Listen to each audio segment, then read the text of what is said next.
Hi friends! Welcome back to my channel. My name's Dana and I am so excited to share my love of makeup and beauty with you all.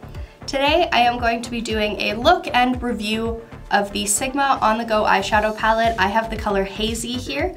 I'm not a makeup artist, so the look is more of an example of something you could do, but definitely not a tutorial as I am no expert, and I'm sure you'll find many other amazing makeup artists on YouTube that can show you something a little more exciting or adventurous. But if you want to see how I got this amazing taupey purple eye look for every day and hear my thoughts on the Sigma eyeshadow palette, keep watching. Okay, so now that we're zoomed in nice and close, we can get started. I have already primed my lids, so I am going to take this color up here. This is Dainty, and I'm just going to set them. I prefer to set my eye primer. I think it helps with creasing, at least on me. Obviously, an optional step. If you prefer not to do that, that's fine too. Next, I am going to take this shade here. This is called Mist, and I am just going to buff that into my crease and a little bit above, just kind of messy. This is a Wayne Goss blending brush that I got in a lucky bag. I do not know the number, I'm sorry. It's really nice though, it's soft. So I'm sort of using this as like a transition shade, so it's going to be messy, very diffused, but it is quite a light shade even on me.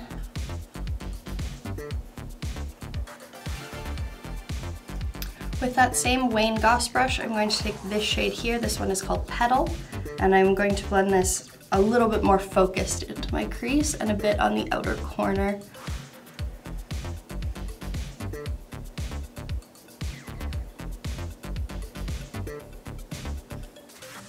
Same with the other eye there.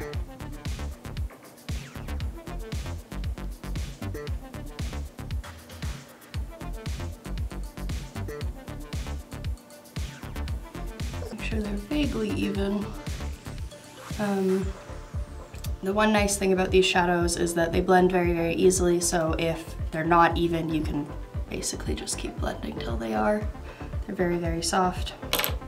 I'm going to take a smaller blending brush. This is a Luxie 121, and I'm going to take this shade down here. This is called Vervain, I think. I wish I knew how to pronounce that properly. And I'm going to put this in my outer corner, just over where we put Petal, but not so that we're completely covering it.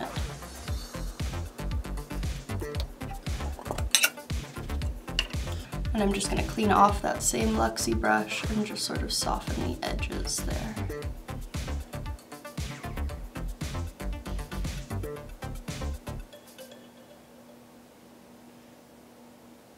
And then I am going to take a pencil brush. This is the Lavish pencil brush. And I am going to take the color Melancholy, this deep matte right in the middle at the bottom there. And I am just going to use that kind of along my lower lash line and just a bit into the inner corner.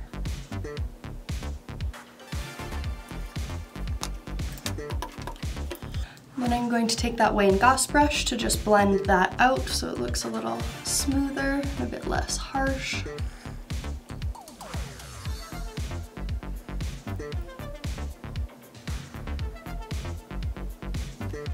Next, I am going to take the shade Daydreamer right in the middle, and I'm actually going to use my fingers. I know some people prefer to apply shadow with a brush, and that's a-okay. I prefer to apply shimmers with my fingers. That's what I'm going to do, and I am just going to pat it kind of messily onto the center of the lid there. And I'm going to use a Wayne Goss blending brush again just to soften out those edges so that it doesn't look so harsh.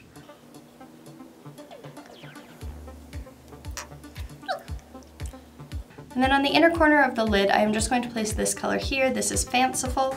And I actually am going to use a Luxie flat shader brush for that. And just sort of pop it into the inner corner, just to brighten that area up just a little bit.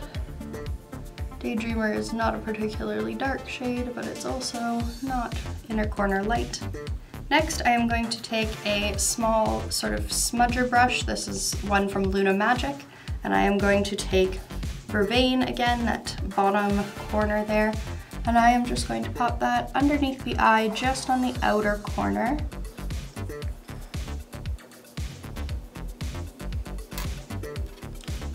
And then I'm going to take a little bit of a fluffier smudge brush. This one is also from Luna Magic, and I am going to take the shade Petal, and I am actually just going to buff over Vervain on the lower lash line just to soften it up just a little bit.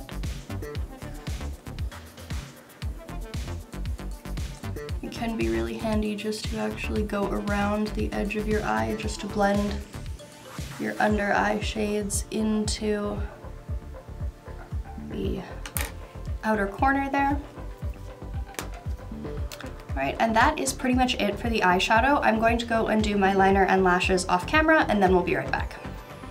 Alright, so this is the finished look with mascara and eyeliner. I didn't put false lashes on because for me this would be a sort of everyday eye look, and an everyday eye look for me generally involves wearing glasses with it. And I don't like the feeling of my false lashes hitting my glasses. It's a personal thing, but I don't generally wear false lashes day to day, so I just put mascara on. But if you wanted to glam this up a little bit more, you definitely could do that.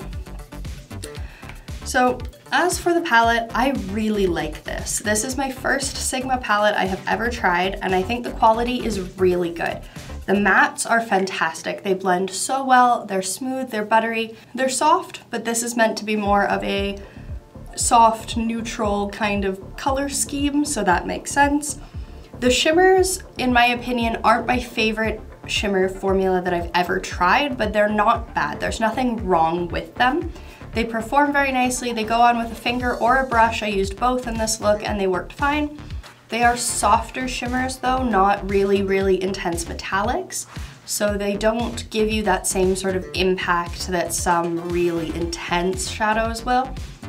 But again, that's not really what this palette is for. This palette isn't really meant to be a crazy, pigmented, super vibrant palette. It's meant to be a taupey, neutral, everyday, take on the go kind of palette. It's meant to be much softer and much more delicate. And I think it performs in that realm very, very well. I think it is a very, very good palette, and if you are in the market for some taupey purple neutrals, especially in a small format, this one might be a great choice for you. I am interested in picking up some of the other Sigma palettes, particularly the Corderosa or the Ivy in this same format. I think I would really enjoy them. And after trying this one, I do think I would really like the formula of the other ones. I have heard from other people, particularly Kelly Gooch here on YouTube, that the formula of these is very consistent to the other ones. I can't speak to that personally because, as I said, I don't have any other Sigma shadows, but if you like other Sigma shadows, you probably will like these ones as well. It's just a matter of finding a color story that maybe is something you're missing or something you'd like to add to your collection. Overall, I think this palette is quite good and I do recommend it. Have you tried any of the Sigma On-The-Go shadows yet? What are your thoughts? And which is your favorite color story? I really, really liked this purple one, but I'm kind of also drawn to Ivy. I think maybe I'll end up picking that one up. I'd love to hear from you in the comments down below, and otherwise, I will see you in my next video. Bye!